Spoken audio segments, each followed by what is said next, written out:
Faites très attention, ce phénomène n'est pas du tout anodin. Nous sommes justement à la fin d'année et beaucoup de choses se passent. Moi, je vous laisse justement écouter ce témoignage. Paix sur vous les éveillés, chers parents, chers frères, chères sœurs. Ce que je m'apprête à dire dans cette vidéo est très grave. Voilà pourquoi vous devez faire tourner cette vidéo au maximum, parce que nos enfants sont en danger. C'est une alerte que je suis en train de lancer, alors faites tourner cette vidéo au maximum. Ce qui se passe, à ma connaissance, dure déjà depuis 5 ans, mais faute de preuves, nous ne pouvions pas sortir sur les réseaux. Il existe des réseaux bien organisés au Nigeria qui approchent nos enfants, nos jeunes filles et nos jeunes garçons âgés d'entre 17 et 22 ans avec comme promesse un travail de serveur dans des boîtes de nuit et un salaire allant entre 300 000 et 500 000 francs CFA. Une fois sur place, donc une fois arrivés au Nigeria, la réalité est tout autre. Quand ils arrivent, on leur confisque premièrement leur téléphone. On leur prend des photos dans des positions humiliantes. Quand je dis humiliantes, vous pouvez imaginer quel genre de photos. C'est donc là que le calvaire commence, c'est où le vrai film commence. Ces jeunes filles, en majorité, qui venaient ou allaient au Nigeria pour être des serveuses dans des boîtes de nuit, se retrouvent contraintes à pratiquer des choses dont elles n'avaient pas connaissance au départ, pour certaines. Oui, quand elles arrivent, elles sont enfermées dans une sorte de camp, avec des appartements meublés. Là, tu ne peux plus sortir. Il y a un gardien qui vous surveille.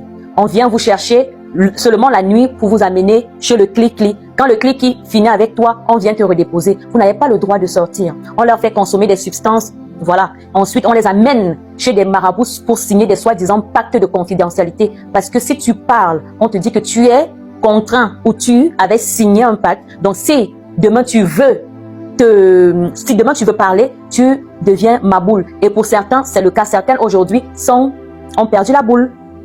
On leur donne et on les oblige à aller au lit avec des papas. Des gens qui sont des fois cagoulés. Donc, tu es en train de niasse avec quelqu'un, tu ne sais même pas si c'est un serpent, tu ne sais même pas si c'est un animal, tu ne sais pas parce que la personne est cagoulée. Oui, des fois ils sont 3, 4, 5. On a reçu plein de témoignages. Quand je dis on a reçu, je parle ici de Kate Farrell, Impératrice et bien d'autres. Et moi-même, j'ai vu les témoignages, ça fait froid dans le dos. Ça fait froid dans le dos.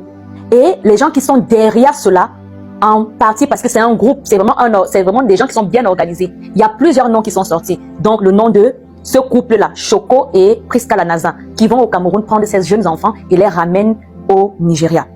Donc, il y a beaucoup de témoignages et la majorité de ces témoignages-là, bizarrement, les témoignages sont presque les mêmes. Ça parle de soirées privées, les c'est Pinky Money à Boya, donc ça commence à Boya jusqu'au Nigeria. Ça te parle d'hommes cagoulés, ça te parle de blessures à lécher. C'est horrible, c'est horrible. Et la majeure partie des personnes qui ont témoigné ont le même nom à la bouche, Priska Lanaza et Choco.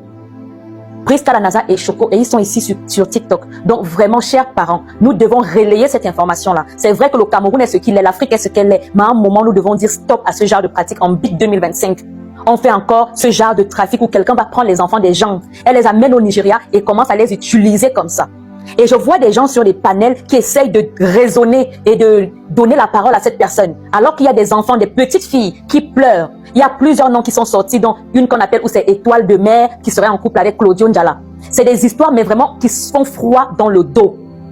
Nous devons vraiment relayer l'information parce que justice doit être rendue à ces enfants-là. Certains aujourd'hui traînent des maladies, les 4 lettres. Il y a une qui a carrément le whey qui est en train de pourrir.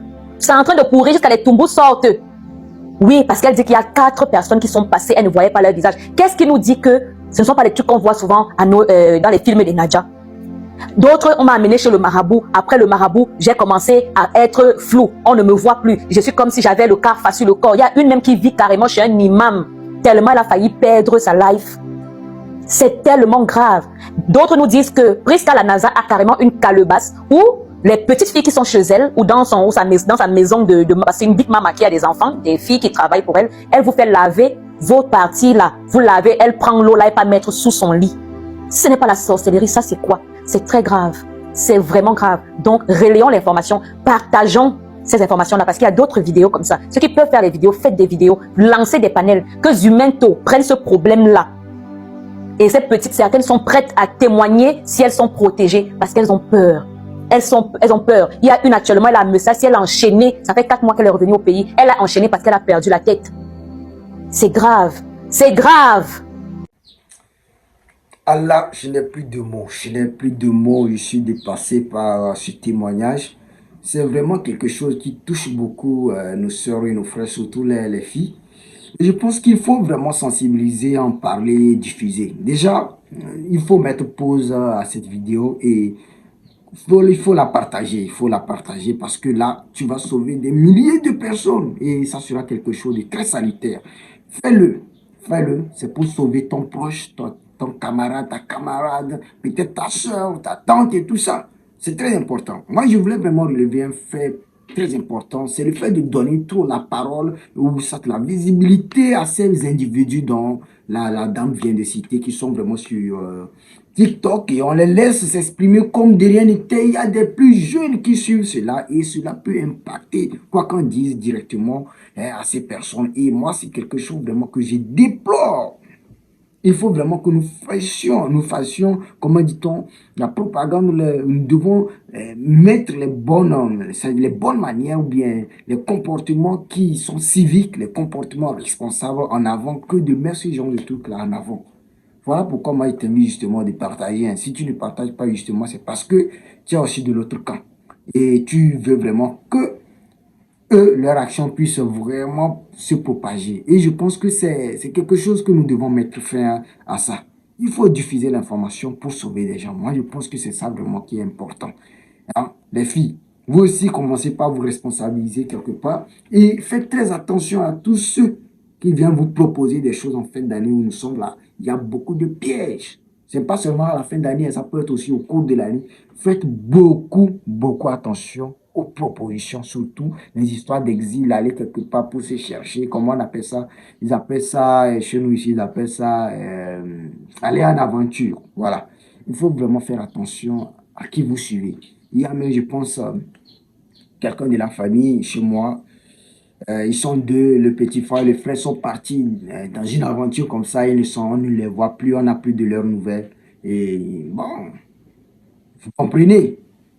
Donc, il faut faire très attention. Très attention, c'est vrai que nous souffrons, nous n'avons pas de quoi manger, nous n'avons pas de quoi vraiment subvenir à nos besoins. Mais il faut faire très attention dans la prise de nos décisions pour faire quoi que ce soit dans le but de pouvoir nous autosuffire ou prendre soin de nous financièrement et aider nos proches. Je comprends le contexte dans lequel ces filles prennent ce genre de décisions. Pour la majorité des personnes, c'est pour vraiment se chercher et non pour se mettre dans cet environnement de prostitution, dans cet environnement de sacrifice, ou je peux dire des trucs diaboliques, parce que ce qui en est vraiment de ce qui se passe au Nigeria là, c'est un truc très diabolique, spirituel. Il va falloir que nous partageons cette information et faire sortir, sauver aussi les personnes victimes de cela ou qui pourraient être victimes de ça. Vraiment, l'action de partager sauvera forcément quelqu'un. Moi, je ne vais pas aller trop loin dans cette analyse et dans ce que je voulais dire. C'est juste pour participer. Moi, c'est ma part de participation, de sensibilisation et de diffusion de l'information que je fais à travers cette vidéo. Alors, vous aussi, faites-en bon usage pour sauver des vies.